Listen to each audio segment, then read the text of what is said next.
Hello and welcome back to Election Time News America. Today we are just going to be doing a quick fun little video. The last time that each state was competitive on the presidential level.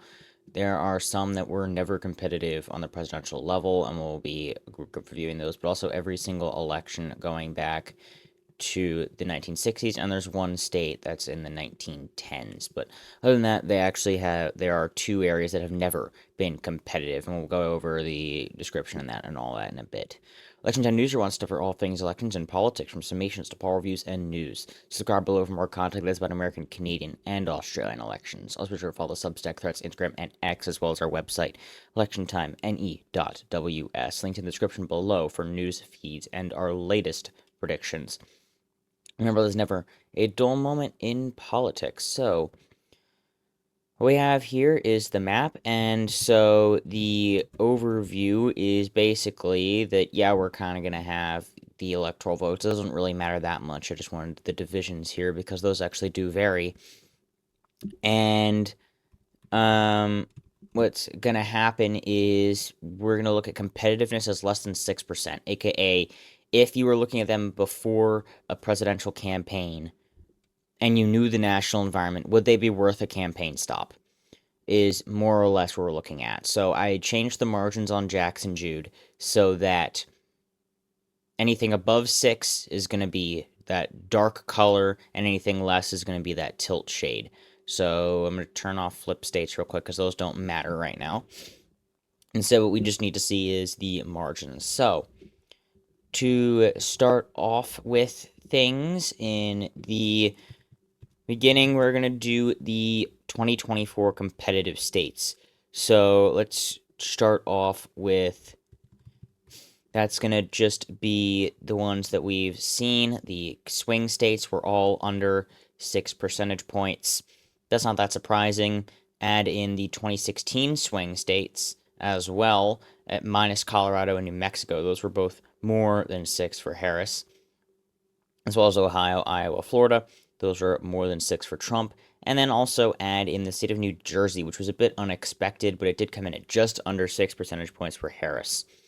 And then also in there is going to be Nebraska's 2nd Congressional District, which was 4.7 for Harris. So that's going to be the 135 electoral votes off the bat already for the competitiveness there. And then we're going to go into 2020. So for 2020, there's actually not going to be any additions for the Democratic side. Instead, we just have the states of Texas and Florida being added in here as under 6 points for Trump.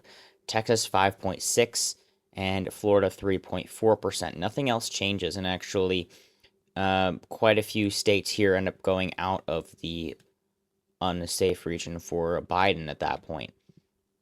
Going into the 2016 election, this one is a bit interesting, obviously, with political realignments and such, and actually there's not that much here. They're the only addition here there are two, Colorado and Maine, statewide contests specifically. Colorado and Maine are going to be the two added here. They're 8 and 9, so if we were using 10 at this point, those, or 12 or anything like that, they would be added, but those aren't necessarily competitive by any means. Then we go back to 2012, and at that point we can see, in fact, that Ohio and Iowa are going to be in this column for 2012, so that is going to be the next thing there. Pennsylvania was also competitive still at that point. It's actually had the longest competitiveness streak of any state in the country that's still going on. It wasn't last in 2008, which, speaking of, we have a few more additions to add here in 2008, which is simply just going to be that we have a row over here are going to be these three. Indiana, Missouri, and Montana are going to be the ones that we're seeing here. Indiana actually went blue. Missouri, 0.13 for McCain. Montana, 2.3 for McCain. So, but then we go to a much, much redder year. And so the reddest year basically that you can somewhat compare 2024 to is 2004. And so in 2004, you had quite a bit. New Mexico is in there. That's Oregon are going to be in there as well. Relatively solid blue states being somewhat competitive at this point in time. And then going back to 2000, you can then add in Washington. You can add in Arkansas, Tennessee, Maine's 2nd Congressional District as well are going to be added to the list for competitiveness. And so then you end up with an interesting looking map already at this point is going to be at the turn of the century, the turn of the millennium. We're now still with just under half of the electoral votes left. So next we have the election of 1996, Bill Clinton's reelection. Quite a few close states at this point, but none of them are ones that we haven't already seen, which is somewhat interesting. I went the wrong way. That would explain why it wasn't being right. You can add in South Dakota in this election, going to Dole by 3.5. Kentucky gets added in for a competitiveness bit. Mississippi and South Carolina are also in it there, being just a slim margin.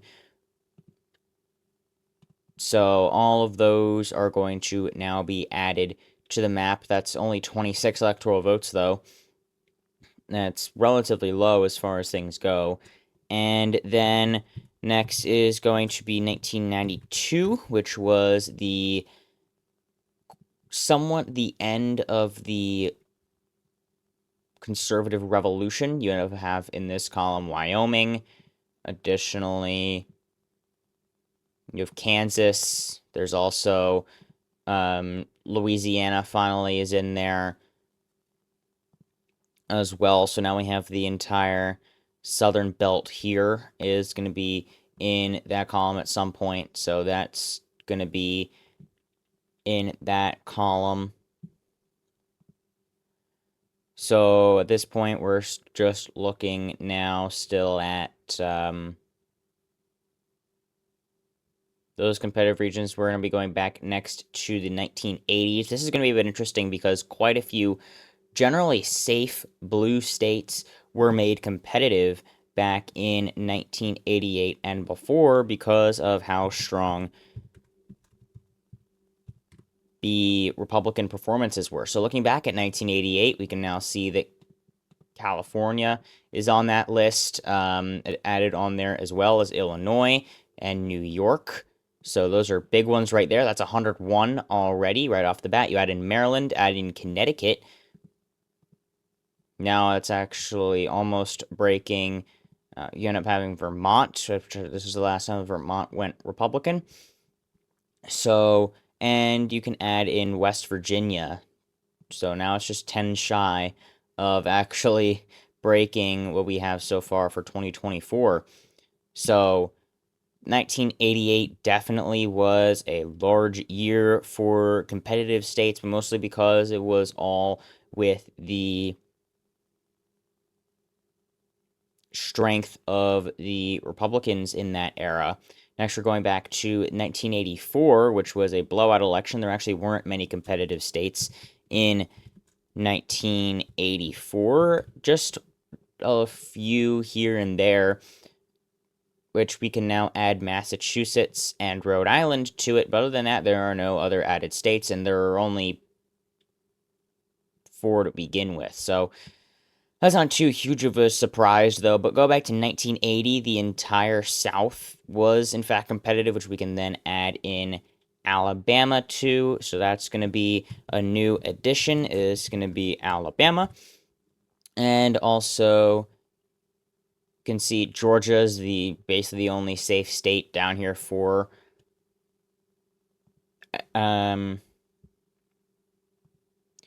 Maine's 1st district was also competitive at this point, so that is going to get added, but we will never have one with Nebraska's 1st or 3rd districts. Those are not going to be competitive because they haven't split their delegation yet. They did that first in 1992, so that era's already passed. We're looking next into the 1970s, so we're going back quite a bit. And so 1976, this was the election of Jimmy Carter, and this was the end of the liberalism movement in a way. This was the last election of the liberalism movement that had started in 1932. And so we have, of course, the entire South here, but now we have Oklahoma. So last time Oklahoma was competitive was all the way back then. North Dakota is included in this column. You can see Hawaii is included in here as well. And the entire rest of the region up the Northeast. But Delaware is in here at this point. So now we're just looking at a few left. We only have Utah, Idaho, Alaska, and Nebraska. DC has never been competitive. It has always been a very safe margin for the Democrats, so that's not too big of a surprise. So next up is going to be 1972. This was the blowout election with Nixon versus McGovern. The only state that even was competitive was in fact Minnesota. Swing back to the 1960s. 1968 was the first election of Nixon.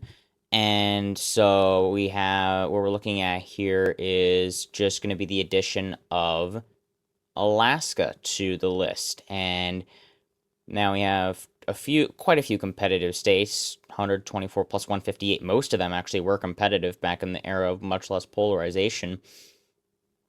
But Utah and Idaho we are still waiting out on, and which we will have to wait just for 1964 for two of them, which are going to be Nebraska and Idaho. So those are both going to be competitive wins for Johnson in 1964, but we still have to wait on Utah because Johnson actually won it by almost 10%.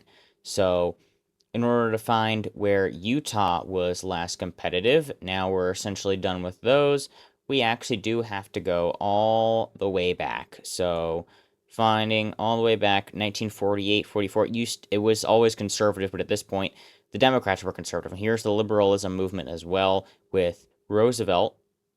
Hoover won it by a lot. Harding won it. Wilson, all the way back to Taft being one of the two states that Taft won by 5 points, all the way back in 1912. So 1912 for the state of Utah. Going way back, being non-competitive for a long time, and actually that is the longest because split delegation was in 1992 and DC only got voting power in 1964. So here is the final map. These two have never had any years where they have actually been competitive results at the end. And so that's definitely interesting, but this map is very stitched together. It looks like it seems very random. You can see the swing states, obviously, of this cycle in the deep blue. And then, but from there, it seems very cobbled together randomly. You can kind of see 2008 in there as well. But other than that, it's very varied. So, very interesting history of the United States and those competitive elections. It's kind of stitching together every single competitive state here over time. So thank you all so much for watching today's video. Let me know if any ideas you have in the comments, and have a fantastic rest of your day.